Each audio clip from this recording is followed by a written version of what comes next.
everyone, and welcome back to another episode of Unscripted and Unchoreographed. I'm your host Niamh and my co-host Sarah, and today we are very excited to have the one, the only Tanya Dean.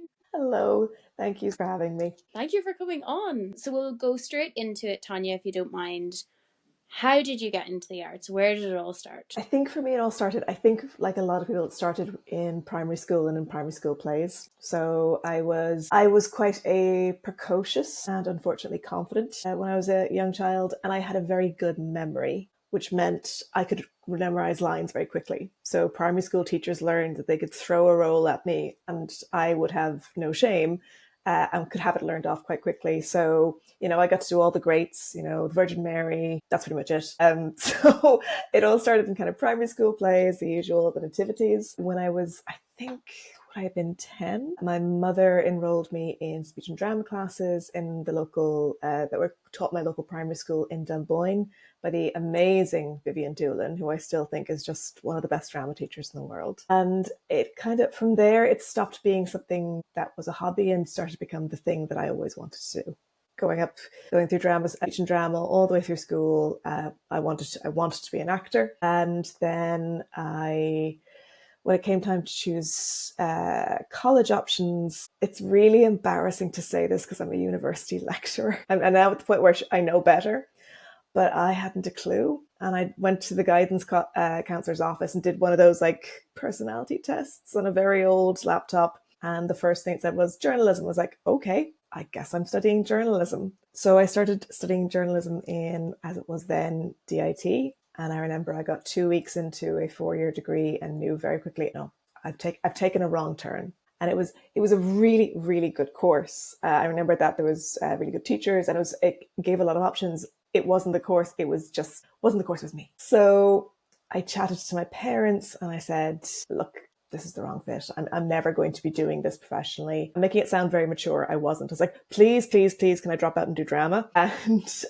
they were, understandably a little bit cautious, but they'd always been very supportive. So the deal we struck was I'd finish out the first year of the journalism degree so they at least, had something under my belt and wasn't going to have to go back cold to college. And if I did that, I could reapply and try again, see this time if I get into drama. And I remember, and I think just by the skin of my teeth, I got into Trinity College for their 2-subject moderatorship degree, drama and theatre studies with classical civilization, and that was kind of it. Whereas the first course had been, no, I realised quite good, it's just the wrong fit. Nothing wrong with it, but the wrong fit for me.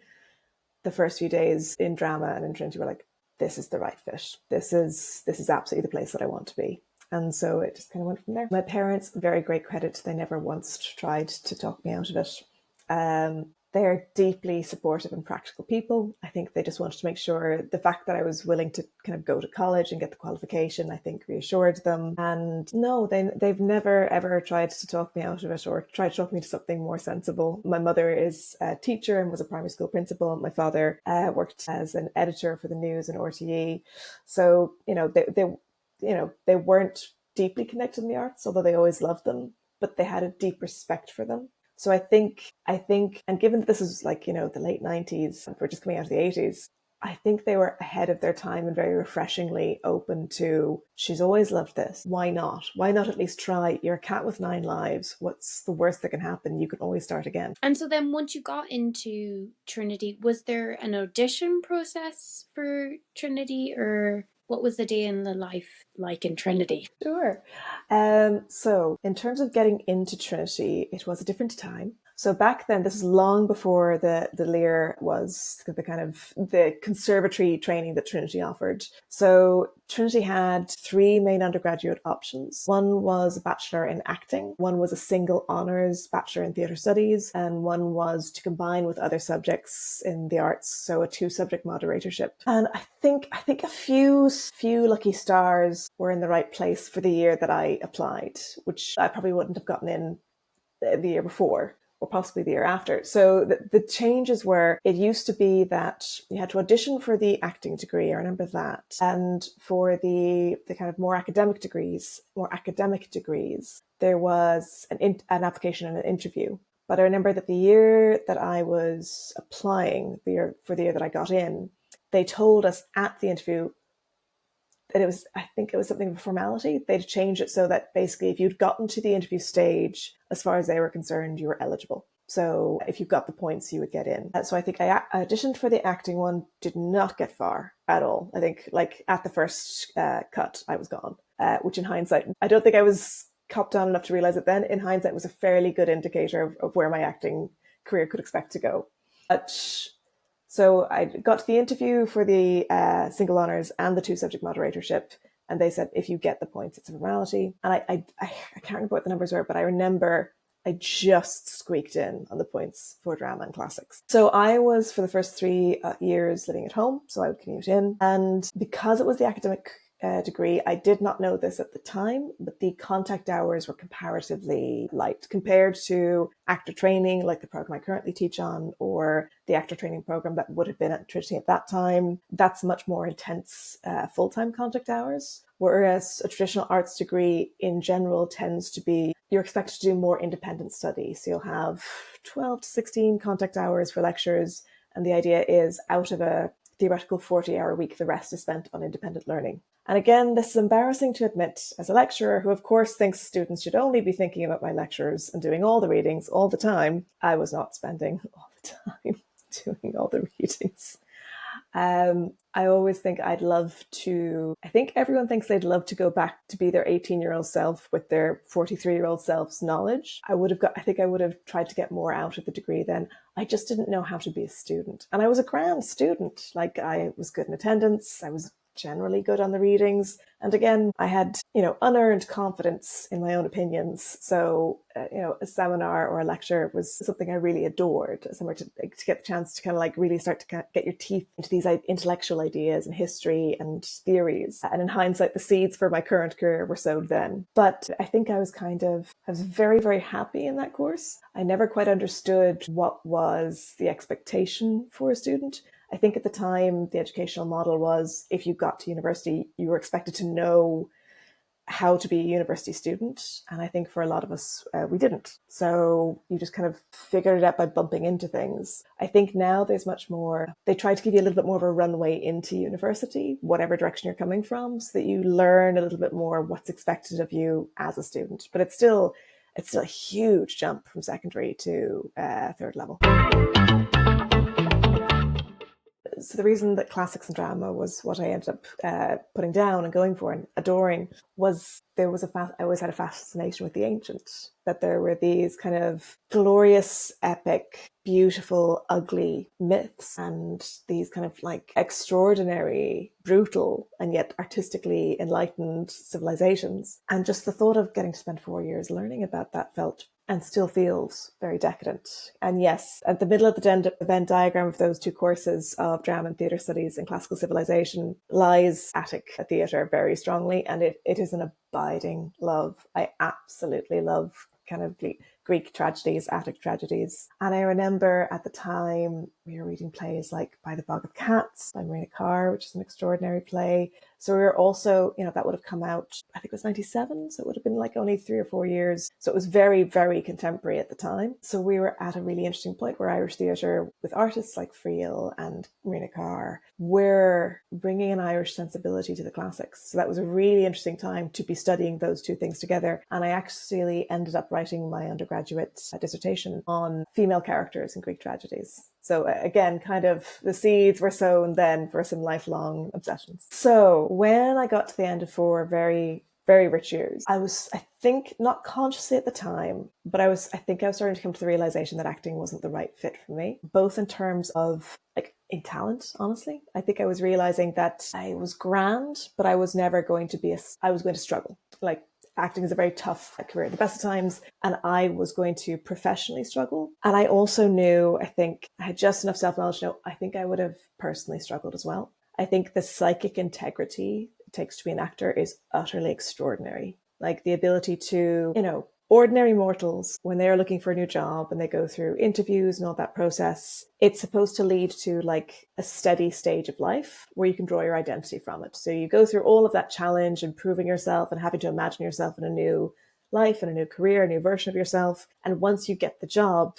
there's supposed to be a stability to that. So that if somebody says, oh, and what do you do? Say, well, I'm an accountant, or I'm a lecturer, or I work in HR. Actors go through that dozens, if not hundreds of times a year for the opportunity at a role, which is in its own way like a little imagined self, another little life, a little chapter, and have to deal with all of that rejection at a scale that most mortals never have to deal with. And then when somebody asks you, oh, what do you do? There's not that solid, satisfying answer for small talk. There's not like, you're like, oh, I'm an actor. What have I seen you in? Most awful question.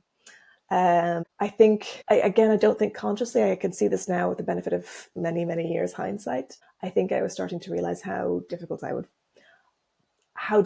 find that. I don't think I had the fortitude for it.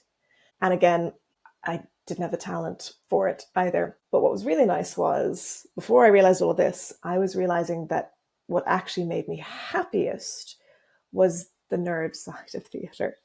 Was like being in classes talking about plays and ideas. I felt like my light was shining at its brightest inside me, in my heart. And in a way that I really enjoyed being on stage, but not in the same way. I didn't feel as certain of myself, as fulfilled. So I was realizing, I think this is the path for me. So I realized that I loved academia and I loved the ideas of theatre and getting to like talk about theatre more than I loved acting. And I was realizing that I was never probably going to be very successful as an actor. Unfortunately, I think I realized it in that order of, oh, I think I'd be happier doing something else. Oh, I don't think I'm actually very good at this. So I think that was as gentle a parachute out of the actor dream as I could have asked for. So when I was finishing up the degree, and for anyone who finishes a degree of 3 or 4 years of their life, it's a really strange transition, because it feels like you've run this, it's been such a complete and all-encompassing chapter. It feels like there should be this nice, meaty, satisfying conclusion. And instead there's this slow drift with no clear threshold into the next phase of your life. And it's not until even the graduation is months after you've actually kind of put that part of yourself behind you. I was entering the drift phase and trying to think what happened next. And I knew that I had found my lifelong gra with academia. I knew it was a very happy place for me. So I knew that I wanted to do further study. I knew that I wanted to potentially go on and do a PhD, or at the very least a master's. But the thing is, I also had enough self-knowledge to know at this stage, it's like 2005, if I went straight into a master's, for me, for the person I was at that age, I'd be doing it because I was scared. I'd be doing it because I felt safe and happy and like I had my little identity in third level education drama. And I would be doing it for that more than, oh, there's something really specific that I want the luxury of another year plus of education to explore and to expand my knowledge of. So I thought, all right, I know that I want to go back to third level. I don't have to go right now. I'm going to throw myself at theatre as hard as I can for a year or two and just see what sticks. So in a very roundabout way, in a very Irish, I mentioned to my friend that you like drama, she's got a job for you.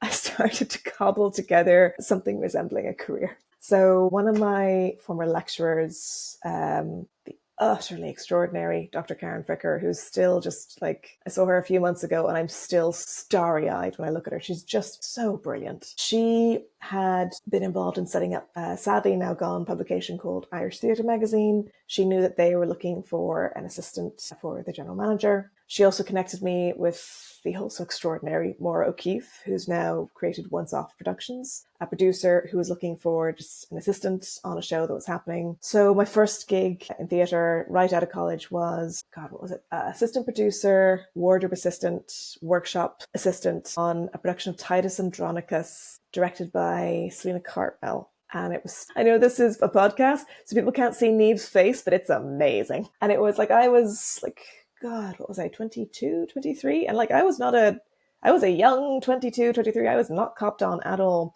And I was in this show in the Project Arts Centre, my first professional gig. And the cast was like Aidan Kelly, Ellen Frere, Ruth Nega, Owen Rowe, Mike Murphy, Aidan Turner. I'm forgetting people, but like, it was absolute like dreams stuff. And so I was just doing everything backstage. And I remember talking to, I'm going to forget her name, and she was gorgeous, but I remember talking to the one of the costume people working on that.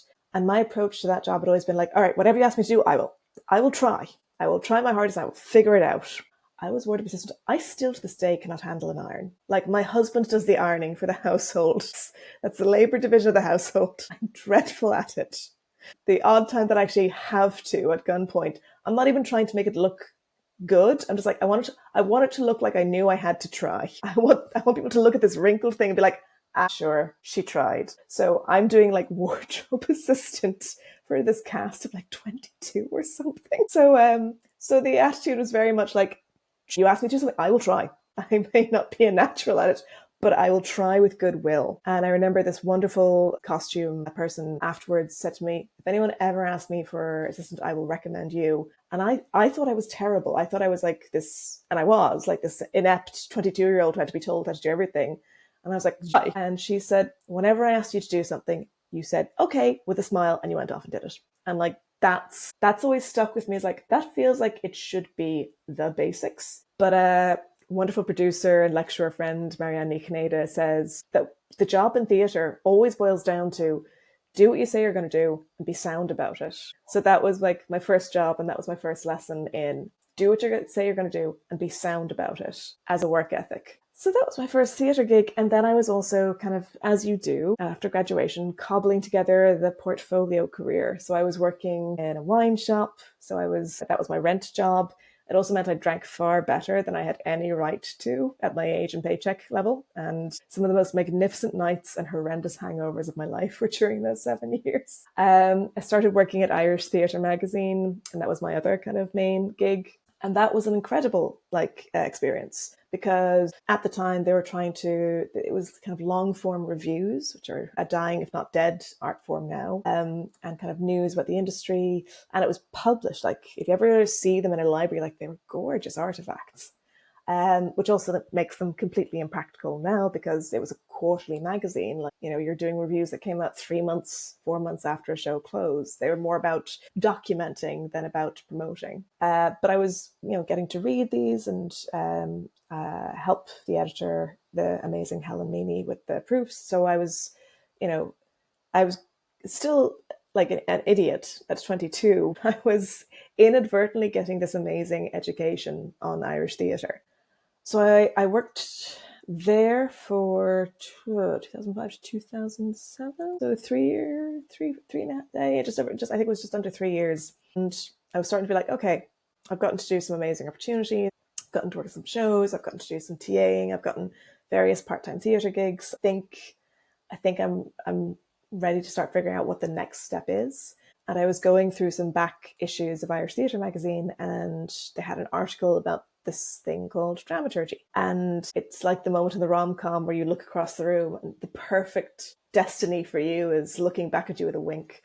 And I was reading, I remember I was in this tiny office on Dame Street, where we paid like a ludicrously small rent on the explicit understanding that if there was a fire, we'd die. Like, this building was so unsafe, it got a specific mention at safety training for Dublin Theatre as one of the most unsafe stairs in the city. And I would have to carry like 1,000 magazines up those 4 flights of stairs like every 3 months. So I was younger. I was more robust. But I remember sitting in this like freezing tiny like death trap office, flicking through this my old issue and reading about dramaturgy and just thinking, this is a job? You get all the best things about being a nerd. And I always joke that my job is professional nerd, but I don't mean that self-deprecatingly, because I think being a nerd is just being unabashedly, joyously passionate about something. And if you could have that, as to be a professional nerd is to be professionally, joyously, unabashedly passionate about something. What an amazing career. So I was reading about dramaturgy, being like, oh, so you get to be joyously, unabashedly passionate about theatre and ideas and like history and research, but you also get to make. You also get to be in the room. You get to be a collaborator. You get to support and work with other artists. You're not, the thing that I think that stopped me from going straight into academia was the feeling of, I don't want to just be, there are those who write about theatre as academics that they can do so in a transformative way, that they are bringing new knowledge and new ideas and promoting and sharing and taking joy in it. I don't think I would ever have been at their level. So when I found out about dramaturgy, it's like, oh, so I could use these skills, but I could help things to be created. And in that article, I remember it talked about roots into dramaturgy, and one of the things it talked about was that there was a master's program at the Yale School of Drama. So I was like, well, who am I to ignore a meet cute in a freezing garret? Started very quietly looking into this program at the Yale School of Drama, which I think, I'm biased, but it's one of the best in the English-speaking world. Dramaturgy is a very different animal in German-speaking countries, but I sadly don't speak German. And the thing that really appealed about this program was that it was 3 years, a 3-year master's, which is very, very intense. And that it was both that very rigorous grounding in history and in theory and in practice, but also boots on the ground. You were working in the rehearsal room, working on productions from day one. So I started applying, and it's quite the rigmarole to apply for a master's in the US. You have to do an exam in like the same place they do the driver theory tests. So I had to do the graduate record exam. I literally got the GRE for dummies, like those old yellow books. It's just, I hope this is enough. You had to do a writing sample. You had to get references. And the only people I told that I was applying for this course were my references and my parents. Because I just assumed like this is an absolute pipe dream. This is just not possible. I got invited to an interview. This would have been like, this would have been probably like late 2007, early 2008. I flew over to New Haven, Connecticut. I first had to look up where New Haven, Connecticut was because I'd applied without knowing where it actually was. And that was, that was a gamble in and of itself. It was, it wasn't a cheap flight. I had to book a hotel room. This was a very expensive gamble, an interview. But I just thought, this is going to be 3 years at least of my life. I need to kick the tires. I need to kind of like look people in the eye, look at the round, be like, could I see myself living here? Because I'd always been quite a home bird. I needed to know. And the interview was like, I think 4 or 5 members of the dramaturgy faculty around a table. And that was quite intense. But I remember looking around, being like, I think this would be very special. I think everyone that I talked to seemed absolutely, their world was theatre. Like it allowed for that intensity of focus. So I had the interview. I left being like, that was a good experience. Even if I don't get this, I haven't embarrassed myself. That connection isn't closed. I always look for interviews and those things of like, not necessarily will I get it or will I not? Was that a positive connection? Because the positive connections, even if you don't get the job, can often lead to things later. And I thought, yeah, that was a positive experience. I've done all I can. And I was in the offices for Irish Theatre magazine when the email arrived in saying, congratulations, you've been offered a place. And I started crying so loudly that I think it was either Paul Mead or David Parnell, who were then working in Gunanu at the theatre company, burst in and were like, are you okay? And I just looked at I think I got into Yale. Just quietly closed the door. So that was the Cinderella moment. And I got very, very lucky because Yale School of Drama had a very generous grant aid and work study program, because that was the next question I got in. The next question was, would I get financial support? Because the fees alone per year for a 3-year program, I think were something like $37,000. And that's just fees. It doesn't include materials, accommodation, food. It's just fees. And my dad always says, we would have figured it out. I'm like, that's a lovely thing for you to say. You're a wonderful human and a great father. The hell we would. I am not taking on a mortgage for a degree in dramaturgy, much as it is my abiding passion. Yale School of Drama had a very generous program that had come in a couple of years earlier, whereby you could take out a comparatively small loan for the first year, and there was grant to support that, and you would do work study. You'd work on behalf of the School of Drama in their theatre or doing other work to support yourself, and that kind of gave you both the fees and enough of a stipend to live on. So I got very lucky with that, because there's no way I would have been able to do it otherwise. And that was the beginning. That was, I joke, and it's not a joke, drama school, particularly there, because you're in a bubble. It's you arrive with 200 other people all arriving to start at the same time, because it's a full conservatory. It has directing, playwriting, dramaturgy, acting, stage management, theatre management, set design, lighting design, costume design, projection design, sound design, technical design and production. So it's essentially a full community, and everyone more or less, most people live and work within 4-block radius. So you just kind of join a cult for 3 years, and it's a really fun, really sexy cult, but it's a cult. My husband came over for the graduation of my doctorate, and we met some really gorgeous friends of mine. We're like, hey, you're in town. We're having a few beers on the porch. Come on over. And they were still in, I think, their final year of the masters. And we had a lovely, lovely evening. The friends are very generous, and one of them would make sure that Brienne, who loves theatre, wasn't in theatre, kind of was like, knew what we were talking about. It was like, that lighting term means this and this means that. And we were walking back afterwards, and Brian, my husband, was sort of like nodding his head and clearly thinking deeply. And he said, that was really nice. I was like, yeah. I could see him trying to think of a nice way to say it. I was like, we only talked about theatre for 2 hours? He's like, yeah. He's like, and we only talked about theatre that happens within a block radius of here? I was like, and that's what it's like. That's, you really are absolutely sucked into this all-encompassing, because no one's got a part-time job outside of the program because you're work study. There are people who came with partners, with families, and I have no idea how they did it, because it really was all absorbing. So an average day in the masters would be, classes would be any time from 9 to 2. If you were working on a production, rehearsals would generally, so 9 to 1 actually, rehearsals would generally be like 2 to 6. If you're doing work study, quite often you'd be ushering for the Yale Repertory Theatre, so your call would be 6:30, you could work until like anywhere from 9 to 11. And if you were doing a show in the Yale Cabaret, which is the student-run theatre, basement theatre, rehearsals were generally like 11 to 1, because it was the only time we had. And that was not every day. I will, just to be clear, like that was not the stand, like you weren't doing that every day, but that wasn't an unusual day. So it was just very, very intense hours and experiences for 3 years.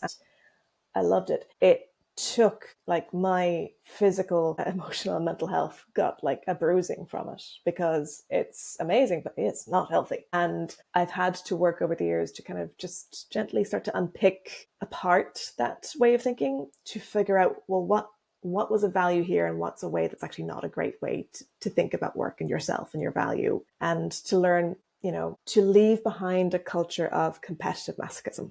And that's really hard to do, because there's such joy in what you're doing. When somebody's saying, oh God, I'm doing 2 cab shows in the next like month, so I'm like, I'm not going to get till 2 for like 2 months. And like, God, yeah, me too. I've got like 200 pages to read this week, and that's just for class. That's not even for rehearsals.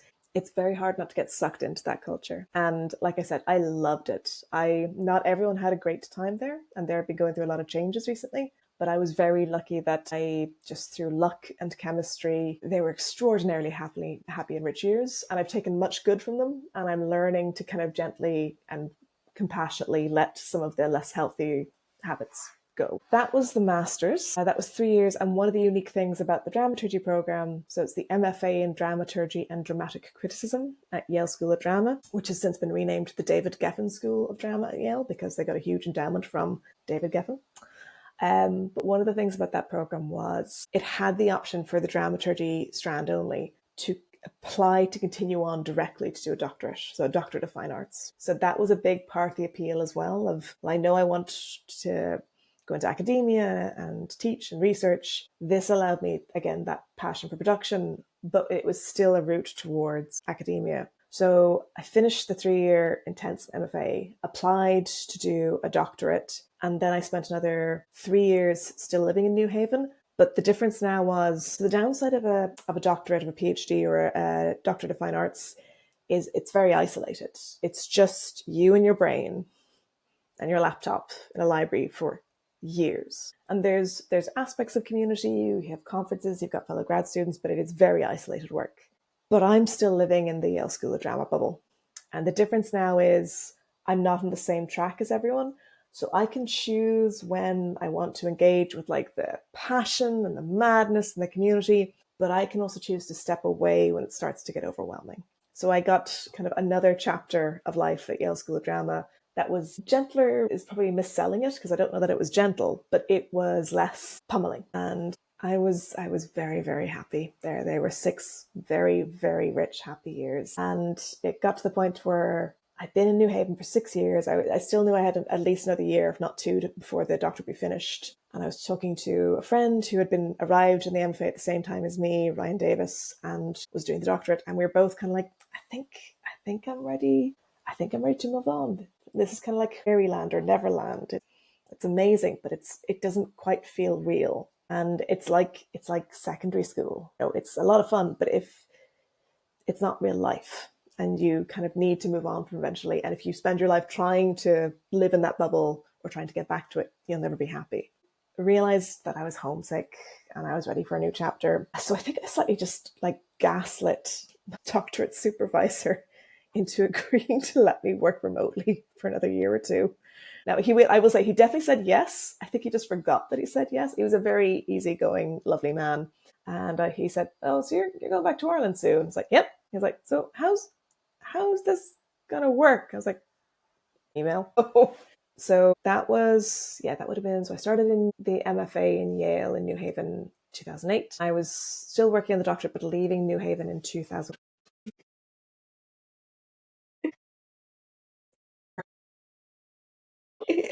Like,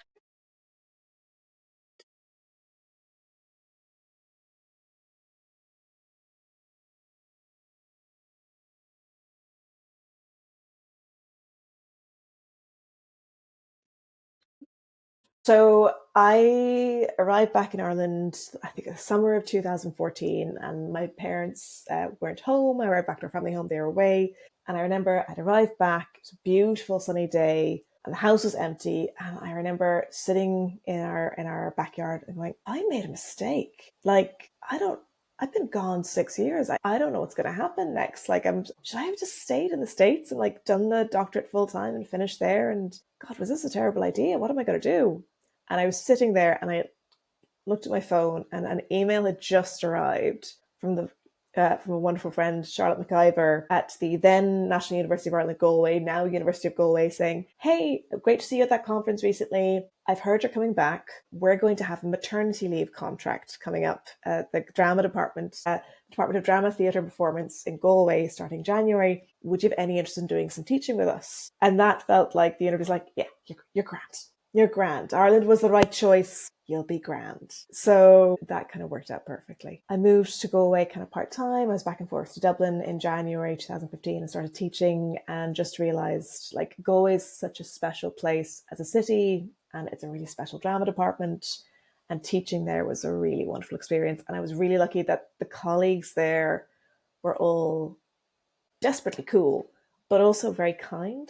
And they kind of like took me under their wing a little bit and were kind of gently giving me career guidance that I hadn't really gotten because I was sitting in the States and it's just a different kind of job market and understanding. So they were just very supportively and gently kind of like helped me figure out, well, if you want to go into academia in Ireland or the UK, here's the things you should be aiming for. So like I was getting to teach in Galway, I was getting to kind of live in that beautiful city, and I also fell in love at the same time. So I moved back to Ireland, got the job in Galway, and met my now husband. So I joke sometimes that I feel like I Forrest Gumped my way into a career and into a job that I truly adore. It does feel that way sometimes. Some of the decisions were very carefully made and some of them weren't. And they all appear to just have worked out relatively well. So that was the return to Ireland. And I finished the doctorate finally in 2016. What is a dramaturg and where? Because the thing is, dramaturg's one of the... Dramaturgy as a profession predates directors in European theatre. Yeah, and people don't realize it. So we first see the kind of like, because there was always actor managers and those kind of things, but like the first actual directors as directors was, I think, the 19th century. Yeah, it would have been the 19th century. And the first dramaturg officially recorded, it was in Hamburg in the 18th century. So this is a guy called Gotthold Ephraim Lessing, who was hired by a theatre and dramaturg essentially to document and to write essays and to kind of be the keeper of ideas. And we still have what's called the Lessing dramaturgy. So dramaturgy has been around for longer than directors have, but it's a slightly mysterious art of the shadows, I think. And if you ask different dramaturgs what they do, you will get different answers. Whereas everyone has a very clear conception of like what a director does, what an actor does. People even have a fairly good handle on what a producer or a stage manager does, even though the answer is absolute magic for both of them. But a dramaturg is a slightly less clearly defined role. So what I would say is the head of my old department of dramaturgy and dramatic criticism used this lovely analogy that I really like for a dramaturg, which is it's somebody who has one foot in the grave of academia and one foot in the banana peel of live production. So it's about bringing research and ideas and context and kind of being somebody who can be a sounding board for ideas as well as bringing them to the table, but somebody who's always approaching this as a living thing. So that it's not about being right. It's about bringing material and ideas and a perspective that can help the creation to happen. So I trained in the States. So my background's particularly in production dramaturgy and new writing dramaturgy. And in the US context, what that would mean is a production dramaturg would work in theatres that have the luxury of an in-house dramaturg. They'd work on every production. So they would work to bring research on the history, on the kind of cultural context, on the world of the play, so that the director, the designers, the actors have that kind of knowledge to help them go further, deeper, faster. And the thing is, I think everyone who works in theatre is in their own way a bit of a dramaturg. Everyone does that work of, well, what's happening if I'm working on a script? What's underneath the lines? What's going on around this? Or if you're building something in the room, what does this world look like, feel like? What are ideas I can bring to help kind of discover it?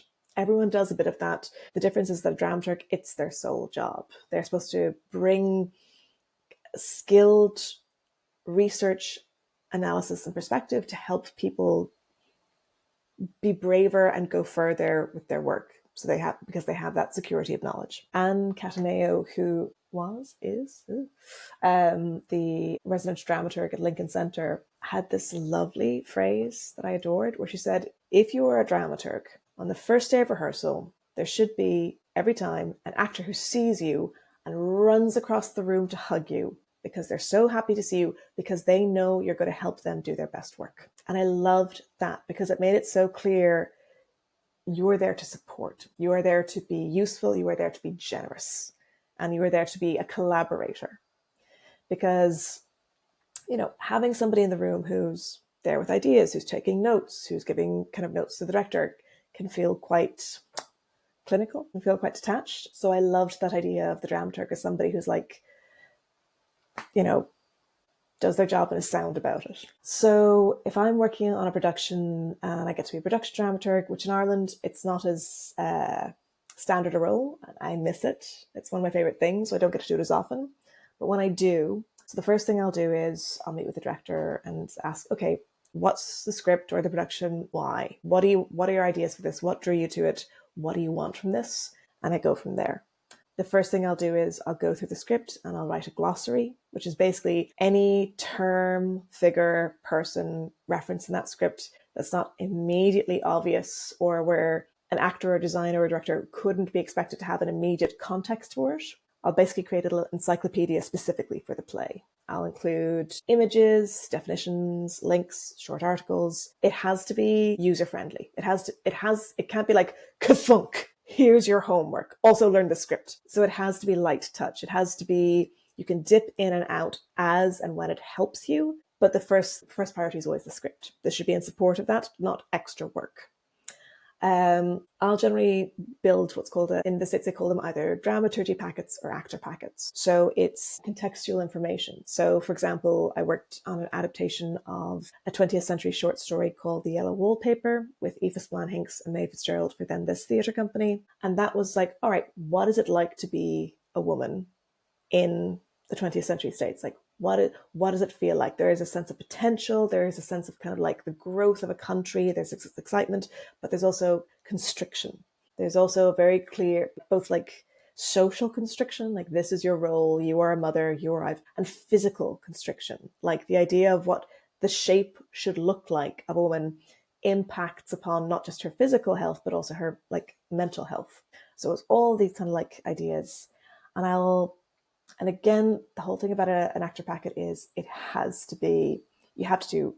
I over prepare to be, so that it can be light. I want to be able to answer any question that gets thrown my way. There's like a little gremlin at the back of my head. It's like, you're going to be asked a question by an actor and you don't know the answer and they'll know you're a fraud, I tell you. So I will over prepare for questions that may never happen so that information, if it gets asked, can just be delivered lightly. It's like, oh yeah, okay, a farthing is worth this much that time. Cool, yep. But actually I've been like weeping the night before trying to figure out what a farthing is worth at this exact moment in time. So I always say that kind of dramaturgy, an actor packet and those kind of materials, for me it is, and this isn't a perfect analogy, it's like the DVD extras back when DVDs were a thing. There are those that when they are working with something or connected with something, they love all the extra. They want to know everything about the world. They want to know the director's commentary or anatomy of a scene. Like, they will click on everything because that makes their brain fizz in all the right ways. And then there's people who are like, play. That's the point of this DVD, press play. And that's the spectrum, and you get everyone across that spectrum when working on production. And dramaturgy has to meet people where it's useful for them. So if somebody's like, no, my job is the script and I'm going to focus on that, I'm not helping. If I'm like, well, I think you'll find if you read this article from the New Yorker from 21, like, it actually really illuminates that point. So fine. But equally, so if, the information's there, it shouldn't be a burden. It should be a gift, and you can't force a gift on somebody because it won't be of any good to them. On the other hand, you'll get incredibly dramaturgically hungry actors who will come in with their own stack of books, be like, I have been reading on the suffragettes and I want to talk to you about this particular moment. I was like, I am ready for that if the director says it's okay. So this is where this kind of like professional nerd thing of like unabashed, passionate joy really comes to play. So that's the kind of American model of production dramaturgy. In the American model, they often work in institutions and big theatres or companies. So they'll also do things like a dramaturg will go to all the previews and to the dress rehearsal. And the idea is that they've got enough objectivity because they haven't been in the rehearsal room the whole time, that they can be like a useful critic. So a critic on the side of the show. They've got enough objectivity that they can see the wood from the trees a bit, but they also know what project is, what the play is trying to achieve. So they will offer notes to the director in whatever form that director works with best. They'll also often be an element of education and outreach. Dramaturgs in the States will quite often write program notes or kind of educational support packets, or they'll lead pre-show talks or talkbacks. I love me a good talkback. So that's the model that I got trained in. And the other huge element for dramaturgy, and this will be really well known, or becoming increasingly well known in Ireland, is the literary department side. So dramaturgs in Ireland are much more associated with working with playwrights. So it's not dissimilar to working in the way that an editor would, except an editor to a certain extent has to be a gatekeeper. They're working to get the script ready for production or for publication. And a dramaturg, unless they're like, a director or a literary manager, aren't doing that. They're there to support the writer by asking questions, by giving kind of space for ideas. Sometimes it's as kind of as granular as saying, okay, well, you said the character's eating cornflakes on page 3, but then on page 5, they say this Weetabix is really good. Now, is that deliberate or should it be cornflakes? So sometimes it's that level of notes, and sometimes it's big picture notes. It's what are the stakes? What is the kind of what's riding on this? And sometimes being a dramaturg is being the one saying, you're doing great, keep going, or I love this, I enjoy this. I think for me, my critical eye is a really important tool. My joy of theatre is equally as important. Like, we all know to receive criticism, even constructive criticism, can feel quite bruising. And if an artwork is at a delicate stage, it can be destructive. So I think there has to be a balance of also being the cheerleader and saying, I love this, I want this to exist in the world, please keep going, whilst helping them to make it hopefully as rich as it can possibly be. So that is the more dominant model in Ireland, and a lot of my work as a dramaturg here would be with new writing, and I absolutely love new writing. I miss production dramaturgy, but new writing would be my drug of choice. In Germany, the dramaturg's name on the poster is slightly smaller font than the director, but only slightly. They have a much more authoritative hand in radically reworking and restructuring plays. So I know a lot of Irish playwrights have had their plays go on in Germany, and there's a huge novelty because what they see on the stage will not resemble how they created it as a blueprint on the page. Because in Germany, the script's one additional material in a big toolbox that you can play around with. So there's a really authoritative hand for a lot of dramaturgs to pull things apart, restructure them, add new elements, create a pastiche. I've never worked in that model. I think it's probably very exciting. I don't think that's my vibe of dramaturgy, but the dramaturgs are really, really integral and often powerful role in Germany. So that's a somewhat convoluted tour through different styles of dramaturgy. It's all levels, from like the tiny questions, like how do I pronounce this name? I don't know what this term means, or I don't get why this is a joke. Why is it funny? Sometimes it can be as absolutely granular and kind of forensic as punctuation. There is an dash in a line of Tennessee Williams in The Glass Menagerie that completely skews the meaning of a line. And trying to figure out what that line was, like, took us a couple of weeks in a production I worked on. And this play is written in, I think, 1945. There's lots of phrases and kind of references and jokes that are like of their time. So we were assuming, I think the line was something like, man proposes and woman accepts the proposal. To vary that old saying a little bit, I married no planter. And we had been kind of looking at this line going, what is the phrase, to vary that old saying a little bit, I married no planter? And the actress, I think Judith Ivey, who's absolutely extraordinary, could absolutely sell it, that like, to vary that old phrase that we all know, I married no planter. And I was looking at it, and I looked at other earlier printed versions of the same line and finally figured out the M dash was throwing us, because it actually was referring to the previous line, not the line that followed. So the line wasn't, to vary that old phrase a little bit, I married no planter. The phrase that goes before it is, man proposes and woman accepts the proposal. The old phrase was, man proposes, God disposes. So the actual read of the line was, man proposes and woman accepts the proposal, to vary that old saying a little bit, I married no planter. So like just that level of like, what is this M dash doing? Changed the read of the line entirely. I think you're like a dyslexic savior, Tanya. Wow.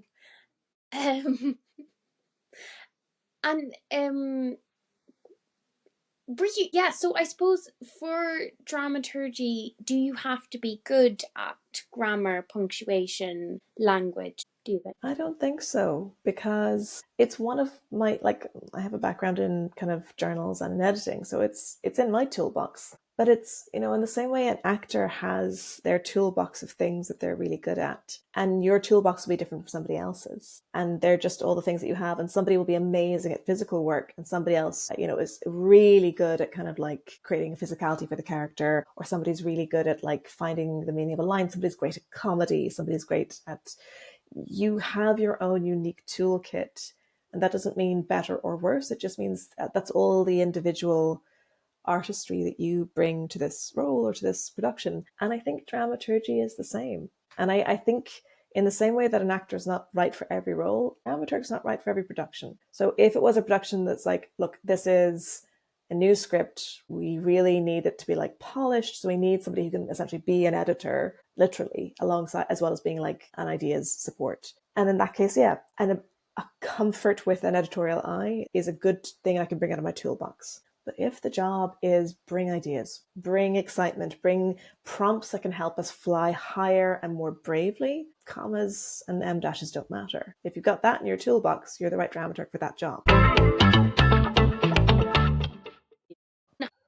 Dramaturg is a role, dramaturgy is a skill, and it's actually a skill that anyone involved in creation has. Like, you mightn't think of it that way or call it that, but you've dramaturged something in your life. You've dramaturged work that you've been involved in, or your own work. And I think when you look at things like dance theatre, things like Michael Keegan-Dolan or Luke Murphy's Attic Projects, like there's such a dramaturgy there, and it's a dramaturgy of narrative, but it's also a dramaturgy of creating a physical vocabulary to build a world in a way that allows the audience. Luke Murphy did a work in progress showing of his Prometheus project, and the way he talked about how he wanted just enough story that the audience could anchor themselves, and because audience will always seek narrative and movement. So he wanted just enough that they knew where they were and then could then kind of build a story around it, rather than watching something. And we're story-seeking animals, will always look to laminate a story onto something, even if it's not intended to be there.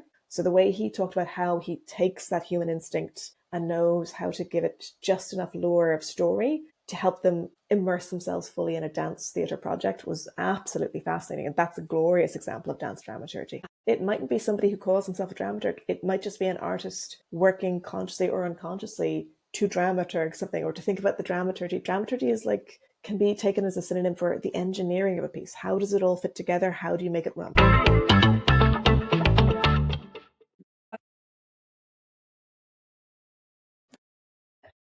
The current journey of being a professional theatre nerd is that I am a lecturer in drama and the programme coordinator for the Bachelor of Arts Honours in Drama Performance at TU Dublin. And this is it's such a beautiful place to teach. Like, teaching is one of the most beautiful things a human ever gets to do. Like, I've talked about that my job has been professional nerd, because to be a professional nerd means to be unabashedly, passionately, joyously obsessed with something. And teaching is the most wonderful place to have that, because you're bringing all of that, God help me, decades of obsession and nerdery and research and knowledge, and you're meeting. So the Bachelor of Arts Honours in Drama Performance is an actor training program, but we've kind of snuck it into a university structure so that we get to have all the best of actor training, but also space for the ideas and the rigor and the knowledge of theatre to kind of feed into that creation. And I joke to students that they have me for the nerd classes because I teach critical thinking and I teach research and I teach theatre history.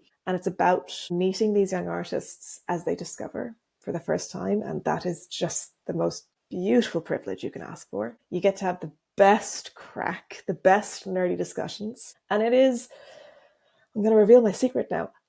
I'm stealth teaching dramaturgy to a generation of theatre makers. I am drip feeding them all the skills of curiosity, of rigor, of critical thinking, of finding connections, of bringing knowledge into creativity. That is my evil plan all along. So I'm very lucky. TU Dublin really, really values practice in a way that not every university has the luxury to do. So I'm also given the space to work professionally as a dramaturg, because they understand that feeds into our ability to work with students, because I'm not talking about theatre as an abstract idea or something that I worked in, years and years ago. I am talking about an industry that I'm very actively a part of now. So I'm also working as a script associate for the Abbey Theatre. I am doing workshops with the City Theatre Reykjavik in Iceland later this month. I get to work with writers. I get to occasionally work on productions, and all of that feeds back into the fact that I'm working with the next generation of theatre makers and hopefully supporting them in becoming professional nerds, but professional nerds who are creating confidently and joyously. It's that there's so many different paths into becoming an artist. And when you're choosing a course, you're choosing, well, where am I at right now? What would I be excited about for the next 3 years? And where do I want to go? And there's a few different routes for that. And some courses will fit that perfectly and some won't. And it's not a question of better or worse. It's figuring out for yourself what that journey should look like for you. So I love TU Dublin. I think it's an extraordinarily special place to teach and to learn. There's very specific things that make it special, and that makes it the perfect fit for some people and not for others. So I think for anyone who's thinking about studying drama, obviously I feel strongly about TU Dublin, but I think it's really important to look at the different routes and shapes. There's not one path to happiness. No course can ever guarantee you a path to success. So it's about finding the right fit and support and journey for you. For TU Dublin, students apply to us via the CAO, and it's a combination of audition and CAO. So we're a restricted entry course. So the first cutoff point is the 1st of February for an application. And the next cutoff point is if somebody already has an application with the CAO and uses the change of mind form, they have until the 1st of March. After that, we cannot accept applications. So everyone who applies gets invited to a workshop for an audition. And the idea with the workshop is, I always say to our applicants, we're auditioning you. We're looking for potential. We're looking for talent. We're looking for fit. We're looking for potential collaborators and collegiality. You're auditioning a school as much as they're auditioning you. An audition is a really great way to just see the space, see the people, and take the temperature. And we really try to make sure that our audition workshops, you'll do a short kind of workshop, you'll do some movement, you'll do your piece, you'll get to ask questions. We want it to be a little like snapshot of what a day as a drama student with TU Dublin would be like. So you've got a very clear idea of like, could I be happy here? Is this the right fit for me? Can I see myself doing this for 3 years? So we really want that to be, whatever the outcome of the audition, we want the audition experience to be positive. And that's really important to us. So after the audition for TU Dublin, we'll offer what are called conditional places. So we only have 20 slots normally on a course. So what we'll do is we'll offer more places than there are slots. It's generally, we'll make 40 offers. And then it goes to CAO points because there is that academic side to the degree. If somebody gets a conditional offer, we're saying we see the potential in you as an artist, as an actor, as a maker. Then it's out of our hands and it goes to CAO and it's based on points that the 20 places get allocated. And that basically means that somebody has the talent and the potential for this as an actor training program. They also have the academic ability for it as a rigorous Bachelor of Arts honours. So that's how it works for us. The advice I'd give for anyone who's applying, it's a very exciting and very nerve-wracking time. So be very kind to yourself and know that this isn't your only shot. You're a cat with 9 lives. You will get many chances. This is not it. Research the degrees really carefully. Just because a degree has drama in it and you love drama does not necessarily mean it'll be the right fit for you. I knew somebody who loved creative writing. So she applied for an English degree and was absolutely outraged when they had no creative writing courses. And when I asked her, well, did they say they did? And she said, no, but it's an English course. So she'd started a degree just on the assumption. So just because it says drama doesn't necessarily mean it's going to be the thing you think it will be. So research the institution, look at the spaces they have, what are the fees, how long does it take, what are the requirements, look at the modules, what are things that you will have to take, what are options they offer, and do they guarantee that they'll offer them? Look at the staff, look at to see what their background is, look at the graduates. But I will always say that the graduates page of any university, that's our kind of like show stable. That's where you put the people who've like won awards, who've done amazing things. And they're a really proud part of being any kind of conservatory or drama degree. But weirdly, I think the best barometer of success is are people living a good life after graduation? Because it's a really tough career. So do people have employment opportunities? Equity is the only union where 95% of its members are out of work at any one time. So you know as an actor, you're going to have to do other things. So are you given the skills and the resilience to do that? Are people working and living good lives? Not just are their shiny success stories. Now, that's harder to gauge when you're looking at schools, but that's my own personal theory. So once you've kind of looked at and look outside of your local area, like obviously with the cost of living, it makes sense if there's a great drama course near you, go for that. But look further afield as well, and you're braver than you think you are. Like, it can be very scary to go to a new place and do a new thing. You are stronger than you think. Don't hang all your hopes on one course. Like I say, there is not one path to happiness. There's not one path into your career. So if you look at one school, if you look at TU Dublin, for example, say like, that's the one for me, it's the perfect fit, I'm going to be so happy there. It's a really competitive school. Like I think we've got like a less than 10% acceptance rate. Yeah, unfortunately, I have to say no a lot more than we get to say yes. So it's not the only route. This is not your only chance. And know that this might be an amazing path for you. If it's a no this time, it might be a yes the next time, or it might mean that somewhere else is the right fit. So there is no one guaranteed perfect drama course that's going to be the perfect fit for you and give you all of your dreams. So don't hang all of your self-worth on one application. You have to be able to roll with the punches a little bit, and this is the first step in that. Yeah, and use the auditions, talk, ask questions, research before you go in. You can always tell when somebody is copying and pasting the same application across drama schools. I've had a few, not at TU Dublin, I've had applications that start with Dear Sir. I was like, this is not a great start. And that talk about modules that we didn't teach at the time. It's like dating. When you're on the market, everyone assumes you've got a few potential options you're exploring. That's normal. That's healthy. We expect it. That's fine. But you don't tell somebody at a date about the other person you're more interested in. So when you are writing your application, when you're at an audition, that is the only thing you have ever wanted as far as they are concerned and for that day for you. So apply for each course individually, not as a machine gun approach. Ask for feedback. If you get a place or if you don't get a place, ask for feedback. Feedback is how you develop and how you grow. Most courses are happy to do that. If it doesn't happen the way you expect it to the first time round, that is not the end of your journey. It's a bump. It can be a really miserable bump and it can dent your confidence and it can be very upsetting. That's understandable. be kind with yourself, but know that you're going to be okay. And you will look back on this and you'll end up somewhere that you won't expect maybe, or you'll try again and get it the next time, or you'll go somewhere else entirely. There are many paths to happiness. University could be a chapter of that, but no university course, even TU Dublin, which is the best one, can guarantee it. So don't hang yourself up too much on one course. You have many lives to live. If there is anything that you would like to see in the future done with the arts, maybe in Ireland, any different funding strands, bursaries, programs that maybe were in the past and aren't anymore, or the ones you might have seen in America or other places that you think would be beneficial here? I would love to see, and I don't know anyone who'd argue against this, I'd love to see the basic universal income for artists brought in. I think that more than anything has the chance, not even just for the art that it would allow to happen, for the dignity it would afford to artists. I can't think of anything more important and more transformative than that. And like, it wouldn't affect me. I'm working in my public service job, but just in terms of what would serve the artists as individuals, their careers, their potential, and just the dignity of the form in the industry. I can't think of anything more exciting than that. And I would love to see the biggest challenge that we see, well, amongst the myriad challenges right now, is making art in the capital.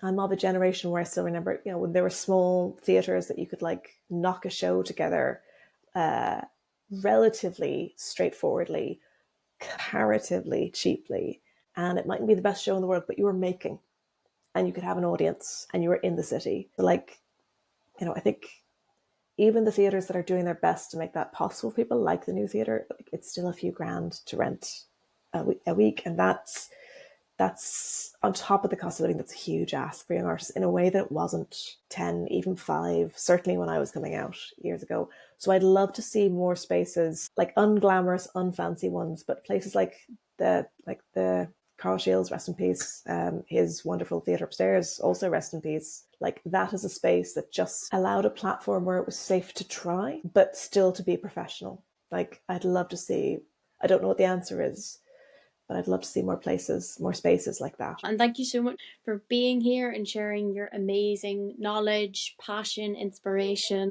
Thank you so much.